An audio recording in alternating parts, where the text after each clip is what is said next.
Ohm's law graph. Ohm's law graph.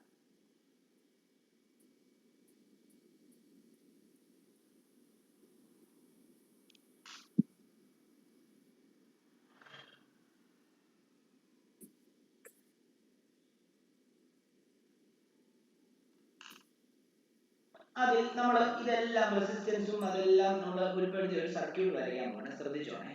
അതായത് ഞാൻ ഒരു ബൾബ് ഇവിടെ കൺസിഡർ ചെയ്യുന്നത്. ഇതൊരു ബൾബാണ്. ഓക്കെ.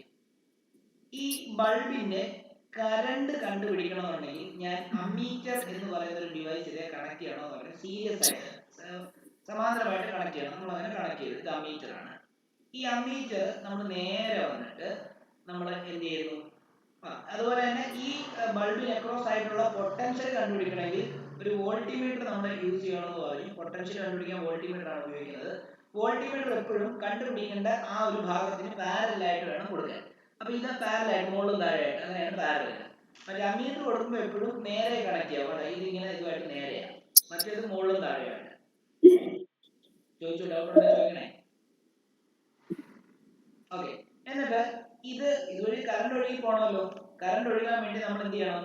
നമ്മൾ ഇതില് ഒരു സെല്ല് കണക്ട് ചെയ്യും. ഒരു സെല്ല് കണക്ട് ചെയ്യും. ഇതൊരു സെല്ലാണ്, അല്ലെ ബാറ്ററി. ഓക്കെ. എന്നിട്ട് ഇതിനകത്ത് റെസിസ്റ്റൻസിനെ കൺട്രോൾ ചെയ്യാൻ വേണ്ടി നമുക്ക് കൺട്രോൾ ചെയ്യാൻ പറ്റുന്ന റെസിസ്റ്റൻസിനെ, ഈ ബൾബിനകത്തൂടെ പോകുന്ന റെസിസ്റ്റൻസിനെ, ഓൾറെഡി ഈ ബൾബിനകത്ത് ടങ്സ്റ്റൺ ഫിലമെന്റ് ആണ്, അതിനൊരു റെസിസ്റ്റൻസ് ഉണ്ട്. എന്നാൽ നമുക്ക് ഈ സർക്യൂട്ടിലൂടെ പോകുന്ന കറണ്ടിനെ നമുക്ക് ഒരു റിയോസ്റ്റാറ്റ് എന്ന് പറയുന്ന ഒരു ഡിവൈസ് ഉണ്ട്. ആ ഡിവൈസ് വെച്ചിട്ട് നമുക്ക് എന്ത് ചെയ്യാൻ പറ്റും? കൺട്രോൾ ചെയ്യാൻ പറ്റും. എന്നിട്ട് ആ റിയോസ്റ്റാറ്റ് ഇങ്ങനെ വന്നിട്ട് ഓക്കെ. ഈ റിയോസ്റ്റാറ്റ് ഫംഗ്ഷൻ ചെയ്യുന്ന എങ്ങനെയാണെന്ന് വേണമെങ്കിൽ ഞാനൊന്ന് കാണിച്ചു തരാം. അല്ല, ഞാൻ ഇതിന്റെ ഒരു വീഡിയോ ഇട്ട് തരാം. നിങ്ങൾ കണ്ടാൽ റിയോസ്റ്റാറ്റ് വെച്ച് എങ്ങനെയാണ് കൺട്രോൾ ചെയ്യുന്നത്. അപ്പൊ ഒരു ഉദാഹരണം ഒരു എക്സാമ്പിൾ നമുക്ക് നോക്കാം. അതായത് ഇതിന് ഈ ബാറ്ററിക്ക് 10 വോൾട്ട് കൊടുക്കാൻ കഴിവുള്ള ബാറ്ററിയാണ് എന്ന് വിചാരിക്കുക. അതായത് 10 വോൾട്ട് കൊടുക്കാൻ. അതായത് ഇത് റിയോസ്റ്റാറ്റ് കൊടുത്തില്ല, നമ്മൾ റിയോസ്റ്റാറ്റ് കൊടുക്കാൻ നമ്മളൊരു കീ ആ കൊടുക്കുന്നതെങ്കിൽ ആ കീ ഓൺ ആക്കി കഴിഞ്ഞാൽ, കീ ക്ലോസ് ചെയ്ത് കഴിഞ്ഞാൽ 10 വോൾട്ട് കറണ്ട് ഈ സർക്യൂട്ടിനകത്തൂടെ ഫ്ലോ ചെയ്യും എന്നാണ് അതിനർത്ഥം. പക്ഷെ റിയോസ്റ്റാറ്റ് വെച്ചിരിക്കുന്നതുകൊണ്ട് നമുക്ക് ഈ 10 വോൾട്ടിനെ കൺട്രോൾ ചെയ്യാം. കാരണം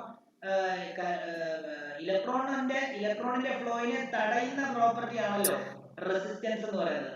ആ റെസിസ്റ്റൻസ് നൽകുന്ന ഒരു ഡിവൈസ് ആണ് റിയോസ്റ്റാറ്റ് എന്ന് പറയുന്നത്. ഓക്കെ. ഈ റിയോസ്റ്റാറ്റ് വെച്ചിട്ട് ഞാൻ എന്ത് ചെയ്യുന്നതെന്ന് അറിയാമോ? ഞാൻ ഈ വോൾട്ടേജിനെ കൺട്രോൾ ചെയ്യും. വോൾട്ടേജ് അല്ലെങ്കിൽ പൊട്ടൻഷ്യൽ ഡിഫറൻസിനെ കൺട്രോൾ ചെയ്യുക എന്ന് പറഞ്ഞാൽ കറണ്ടിനെ കൺട്രോൾ ചെയ്യുക. ഓക്കെ. അപ്പൊ ആ പൊട്ടൻഷ്യൽ നമ്മൾ എത്ര കൊടുക്കുന്നു എന്നുള്ളത് ഈ വോൾട്ടിമീറ്റർ കാണാൻ പറ്റും. അതുമൂലം എത്ര കറണ്ട് ഉണ്ടാവും എന്നുള്ളത് ഈ അമ്മീറ്ററിൽ അറിയാൻ പറ്റും. ഓക്കെ. ഞാനൊരു ബോക്സ് പോലെ വരയ്ക്കണം. എനിക്കൊരു ഗ്രാഫാണ് വേണ്ടത്. അപ്പൊ ആ ഗ്രാഫ് വരയ്ക്കാൻ വേണ്ടി ഞാൻ ഈ ബോക്സ് വരയ്ക്കാണ്. എല്ലാവരും ശ്രദ്ധിച്ചോണം. ആരാണ് വോയിസ് ഓൺ ആക്കി വെച്ചിരിക്കുന്നത്? വോയിസ് ഓഫ് ആക്കണം. ഓക്കെ. നോക്കിക്കോളൂ. ഇവിടെ വോൾട്ടേജ്, കറണ്ട്, റെസിസ്റ്റൻസ് നോക്കിക്കോണേ. ഞാൻ ഈ റിയോസ്റ്റാറ്റിനെ അഡ്ജസ്റ്റ് ചെയ്ത് വെച്ചിട്ട് ഈ 10 വോൾട്ടിന്റെ സെല്ലിൽ നിന്ന് ആകെ റെസിസ്റ്റൻസിനെ ഞാൻ നല്ലോണം കൂട്ടി ഈ റിയോസ്റ്റാറ്റ് വെച്ചിട്ട്. എന്നിട്ട് ആദ്യം ഒരു 2 വോൾട്ട് പൊട്ടൻഷ്യൽ മാത്രമേ ഈ സർക്യൂട്ടിലൂടെ കടത്തി വിടുന്നുള്ളൂ. ആ 2 വോൾട്ട്. അപ്പം ആ 2 വോൾട്ട് എങ്ങനെയാണ് എനിക്ക് മനസ്സിലാക്കാൻ പറ്റുന്നത്? ഈ വോൾട്ടിമീറ്ററിനകത്ത് 2 വോൾട്ട് റീഡിംഗ് കാണിച്ചു. അപ്പൊ എനിക്ക് മനസ്സിലായി. ഞാൻ റിയോസ്റ്റാറ്റ് അഡ്ജസ്റ്റ് ചെയ്തിട്ട് എന്ത് ചെയ്തു? ഇപ്പൊ ഈ സർക്യൂട്ടിനകത്ത് 2 വോൾട്ട് പൊട്ടൻഷ്യലേ കടന്നു പോകുന്നു. അതിന് പ്രൊപ്പോർഷനേറ്റ് ആയിട്ട് ഈ അമ്മീറ്ററിനകത്ത് 1 ആംപിയർ കറണ്ട് കാണിച്ചു. അപ്പൊ ഇവിടെ 1 ആംപിയർ. ഓക്കെ. ഞാൻ റിയോസ്റ്റാറ്റ് കുറച്ചുകൂടെ അഴിച്ചു വിട്ടു. അപ്പൊ ഈ 1 വോൾട്ട് 2 വോൾട്ടിന് പകരം 4 വോൾട്ട് എന്ത് ചെയ്യുന്നു? നമ്മൾ പൊട്ടൻഷ്യലാണ് ഈ സർക്യൂട്ടിനകത്ത് കടത്തി വിടുന്നത്. അപ്പൊ ഉറപ്പായിട്ടും വോൾട്ടേജ് കൂടി. ഓംസ് ലോ വെച്ചിട്ട് വോൾട്ടേജ് കൂടിയാൽ കറണ്ട് കൂടുമല്ലോ. അപ്പൊ സർക്യൂട്ടിനകത്ത് ഇപ്പോൾ ഒഴുകുന്ന കറണ്ട് 2 ആംപിയർ. അപ്പം 4 വോൾട്ട് കടത്തി വിട്ടപ്പോൾ 2 ആംപിയർ കറണ്ട്. ഓക്കെ. ഇനി ഞാൻ ഈ റിയോസ്റ്റാറ്റ് വെച്ച് അഡ്ജസ്റ്റ് ചെയ്തിട്ട് ഈ 4 വോൾട്ട് എന്നുള്ളത് ഞാൻ ഒരു 2 വോൾട്ട് കൂടെ കൂട്ടിയിട്ട് 6 വോൾട്ട് ആക്കി. അപ്പൊ ഇപ്പൊ വോൾട്ടിമീറ്ററിനകത്ത് 6 വോൾട്ട് റീഡിംഗ് ആണ് കാണിക്കുന്നത്. അപ്പൊ 6 വോൾട്ട് കൊടുത്തപ്പോൾ ഈ അമ്മീറ്ററിനകത്ത് കാണിക്കുന്ന റീഡിംഗ് 3 ആംപിയർ ആയി. അപ്പോൾ 6 വോൾട്ട് കൊടുത്തപ്പോൾ 3 ആംപിയർ ആയി. അതേപോലെ തന്നെ 8 വോൾട്ട് കൊടുത്തപ്പോൾ 4 ആംപിയറും അതേപോലെ തന്നെ 10 വോൾട്ട് കൊടുത്തപ്പോൾ 5 ആംപിയറുമാണ് എനിക്ക് കിട്ടിയത്. ഓക്കെ, അങ്ങനെയാണെങ്കിൽ റെസിസ്റ്റൻസ് കണ്ടുപിടിക്കാനുള്ള ഇക്വേഷൻ V/I ആണല്ലോ. അങ്ങനെയാണെങ്കിൽ ഈ ഫസ്റ്റ് കേസിലുള്ള റെസിസ്റ്റൻസ് 2 വോൾട്ട് ബൈ 1 അല്ലേ? അപ്പോൾ നമുക്ക് ഇവിടെ 2/1 എന്ന് പറയുമ്പോൾ നമുക്ക് 2 ഓം അല്ലേ കിട്ടുന്നത്. അടുത്തത് 4/2 അല്ലേ? അപ്പോഴും 2 ഓം അല്ലേ കിട്ടുന്നത്. അടുത്തത് 6/3 അല്ലേ? അപ്പോഴും 2 ഓം അല്ലേ കിട്ടുന്നത്. അടുത്തത് 8/4 അല്ലേ? അപ്പോഴും 2 ഓം അല്ലേ കിട്ടുന്നത്. അടുത്തത് 10/5 അല്ലേ? അപ്പോഴും 2 ഓം അല്ലേ കിട്ടുന്നത്. കണ്ടോ? അപ്പൊ V/I ചെയ്തപ്പോൾ നമുക്ക് എന്താ കിട്ടിയത്? പല അളവ് കൊടുത്തപ്പോഴും എനിക്ക് V/I ചെയ്തപ്പോൾ എനിക്ക് കോൺസ്റ്റന്റ് ആണ് കിട്ടുന്നത്. ഇവിടെ ഒരു കാര്യം ആലോചിക്കണം, ഓംസ് ലോ അപ്ലൈ ചെയ്യുമ്പോൾ ടെമ്പറേച്ചർ കോൺസ്റ്റന്റ് ആക്കി നിർത്തണം. ടെമ്പറേച്ചർ വേരി ചെയ്തുകൊണ്ടിരുന്നു കഴിഞ്ഞാൽ ഈ V directly proportional to I കിട്ടത്തില്ല. V കൂടുമ്പോൾ I കൂടണമെന്ന് നിർബന്ധമൊന്നുമില്ല, ടെമ്പറേച്ചർ കോൺസ്റ്റന്റ് അല്ലെങ്കിൽ. ഓക്കെ, അപ്പൊ ഇതിന്റെ ഒരു ഗ്രാഫ് നമുക്ക് രണ്ട് ഗ്രാഫ് ഉണ്ട്. ഒന്ന് IV ഗ്രാഫും ഉണ്ട്. ഇപ്പൊ നിങ്ങൾ ഒരു ഇതും കൂടെ എഴുതണേ. അതായത് ഈ ഓംസ് ലോ ഗ്രാഫ് എഴുതിയിട്ട് താഴെ ഒരു സബ് ഹെഡിങ് കൂടെ എഴുതിക്കോണം, VI ഗ്രാഫ് കൂടെ എഴുതണം. എന്നിട്ട് ഈ പടം വരയ്ക്കാം. അല്ലെങ്കിൽ ഇപ്പൊ വരച്ചിട്ടുണ്ടെങ്കിൽ ആ പടത്തിന് മുകളിലോട്ട് VI ഗ്രാഫ് എന്ന് എഴുതി വെച്ച് ഈ പടം വരച്ചിട്ട് വേണം ഇത് എഴുതാനായിട്ട്.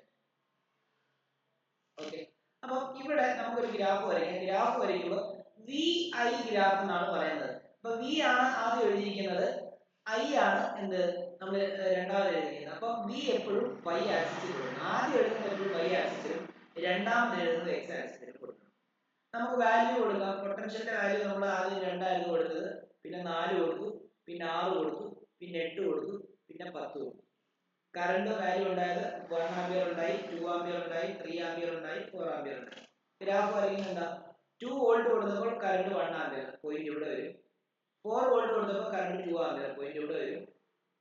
ഇത് ഇവിടെ വരുന്നു, ഇത് ഇവിടെ വരുന്നു. ഇനി 5 കൂടെ, ഇത് ഇവിടെ വരും. ഓക്കെ, അപ്പൊ നിങ്ങൾ ഇതിനെ വെച്ചിട്ട് കണക്ട് ചെയ്യുവാണെങ്കിൽ നിങ്ങൾക്ക് എന്തായിരിക്കും? Graph will be A straight line ആയിരിക്കും. അപ്പൊ VI ഗ്രാഫ് സ്ട്രെയിറ്റ് ലൈൻ ആണ്. അതിനർത്ഥം എന്തുവാ? V directly proportional to I ആണ് അർത്ഥം. ഓക്കെ, ഇനി VI ഗ്രാഫിന്റെ സ്ലോപ്പ് കണ്ടുപിടിക്കാൻ പരീക്ഷയ്ക്ക് ചോദിക്കും. ഒരു ഗ്രാഫ് വന്നിട്ട് അതിന്റെ സ്ലോപ്പ് എന്ന് പറയുമ്പോൾ ചരിവ്. നോക്കി, ഇത് ചരിവല്ലേ? ഇപ്പൊ ഗ്രാഫിന് പല രീതി ചരിവാണ്. ഗ്രാഫിന് വേണമെങ്കിൽ ഇങ്ങനെ ചരിവാണ്, അല്ലെങ്കിൽ ഇങ്ങനെ ചരിവായിരിക്കും, ചിലപ്പോൾ ഇങ്ങനെ ആയിരിക്കും, ചിലപ്പോൾ ഇങ്ങനെ ആയിരിക്കും. ഇനി ചിലപ്പോൾ ഗ്രാഫ് വരയ്ക്കുമ്പോൾ ഗ്രാഫ് ഇങ്ങനെ ആയിരിക്കും, അപ്പൊ ഇത് ചരിവില്ല. ചിലപ്പോൾ ചില ഗ്രാഫ് വരയ്ക്കുമ്പോൾ ഇങ്ങനെ ആയിരിക്കും വരുന്നത്, ഇത് ചരി ഇൻഫിനിറ്റി എന്നാണ് പറയുന്നത്. ഇനി ചില ഗ്രാഫിൽ തിരിച്ചുണ്ട്, ഇങ്ങോട്ട് ചരിവുണ്ടാവും. മനസ്സിലായോ? മുകളിലോട്ട് ചരിവ് വരുന്നതെല്ലാം പോസിറ്റീവ് സ്ലോപ്പ് ആയിരിക്കും, താഴോട്ട് ചരിവ് വരുന്നതെല്ലാം നെഗറ്റീവ് സ്ലോപ്പ് എന്നായിരിക്കും പറയുന്നത്. ഇവിടെ സ്ലോപ്പ് എന്ന് പറയുന്നത് 0 ആണ്, നേരെ പോകും, സ്ലോപ്പ് ഇല്ല, ചരിവില്ല. ഇങ്ങനെ മുകളിലോട്ട് പോകണമെങ്കിൽ സ്ലോപ്പ് ഇൻഫിനിറ്റി എന്നാണ് പറയുന്നത്. ഓക്കെ, ഇപ്പോഴത്തെ സംബന്ധിച്ച് താഴെ മുകളിലോട്ട് പോകുന്നുണ്ട്, സ്ലോപ്പ് പോസിറ്റീവ് ആയിരിക്കും.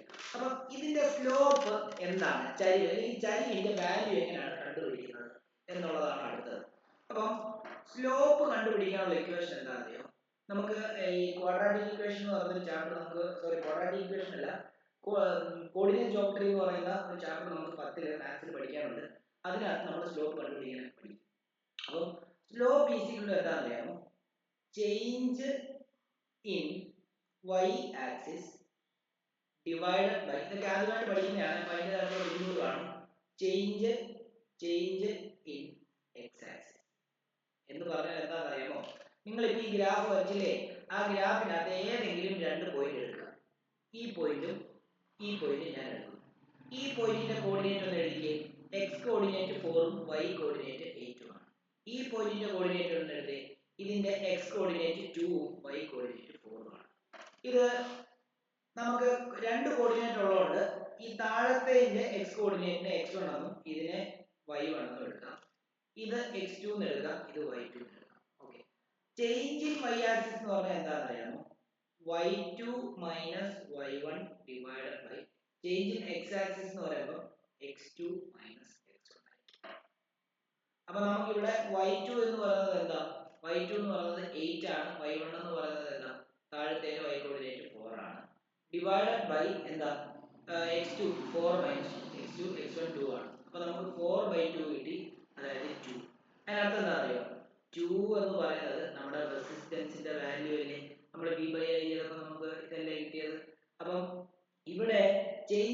ആക്സിസ് എന്ന് പറഞ്ഞാൽ എന്താ? y ആക്സിസിലെ വാല്യൂ എന്താ? പൊട്ടൻഷ്യലിന്റെ വാല്യൂ ആണ്. x ആക്സിസ് എന്താ? കറണ്ട്. കണ്ടോ? അപ്പൊ v ബൈ i ആയിരുന്നു. v ബൈ i എന്ന് പറഞ്ഞാൽ റെസിസ്റ്റൻസ് തന്നെയാണ് ഇത്. അപ്പൊ എപ്പോഴും ആലോചിച്ചോണം, ഒരു ഡോട്ട് എഴുതാം, സ്ലോപ്പ് ഓഫ് vi ഗ്രാഫ് gives resistance. അതായത് വി ഐ ഗ്രാഫ് ആണ്. വി ഐ ഗ്രാഫ് എന്ന് പറയുമ്പോൾ വി വൈ ആക്സിസിലും ഐ എക്സ് ആക്സിസിലും. വി ഐ ഗ്രാഫിന്റെ സ്ലോപ്പ് കണ്ടുപിടിച്ചാൽ എനിക്ക് കിട്ടുന്നത് റെസിസ്റ്റൻസ് ആണ്. ഇനി സ്ലോപ്പ് കൂടുവാണെങ്കിൽ റെസിസ്റ്റൻസ് കൂടുന്നു എന്നാണ്. അതായത് ഈ ഒരു ഡോട്ട് എഴുതി, ഈ slope increases then resistance also increases. Then resistance also increases. അതായത് ഇപ്പം നമുക്ക് രണ്ട് കണ്ടക്ടറിന്റെ വി ഐ ഗ്രാഫ് തന്നിരിക്കുക. ഒരു കണ്ടക്ടറിന്റെ വി ഐ ഗ്രാഫ് ഇങ്ങനെ അതിൽ തന്നെ ഇങ്ങനെ തന്നിരിക്കുക. ഇതിന് ചരിവ് കൂടുതൽ ഏതിനാണ്?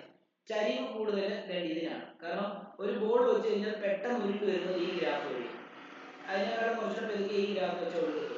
അപ്പം ഇവിടെ നമ്മൾ മനസ്സിലാക്കേണ്ടത്, ഇവിടെ ചരിവ് കൂടുതൽ ആർക്കാണോ അവനായിരിക്കും റെസിസ്റ്റൻസ് കൂടുതൽ. കാരണം സ്ലോപ്പ്, ഇതിന്റെ സ്ലോപ്പ് എടുത്താലും നമുക്ക് കിട്ടുന്ന റെസിസ്റ്റൻസ് വി ഐ ഗ്രാഫ് ആയതുകൊണ്ട്. അപ്പൊ കൂടുതൽ റെസിസ്റ്റൻസ് ഏത് കണ്ടക്ടറാണെന്ന് ചോദിച്ചു കഴിഞ്ഞാൽ അത് കൂടുതൽ സ്ലോപ്പ് ഉള്ളതിനായിരിക്കും. അപ്പൊ ഇതിനായിരിക്കും, ഇത് കണ്ടക്ടർ എ, കണ്ടക്ടർ ബി ആയിരിക്കും, കണ്ടക്ടർ എയുടെ റെസിസ്റ്റൻസ് ആയിരിക്കും കൂടുതൽ എന്നുള്ള കാര്യം കൂടെ മനസ്സിലാക്കി വെച്ചോ. ഇതൊക്കെ പരീക്ഷയ്ക്ക് ഒരുപാട് ചോദിക്കും. ഈ വി ഐ ഗ്രാഫ് പോലെ നമുക്ക് ഐ വി ഗ്രാഫ് ഉണ്ട്. ഐ വി ഗ്രാഫ് എന്ന് പറയുമ്പോൾ നേരെ തിരിയും. അതായത് y ആക്സിസിൽ ഐ കൊടുക്കും, x ആക്സിസിൽ ബി കൊടുക്കും.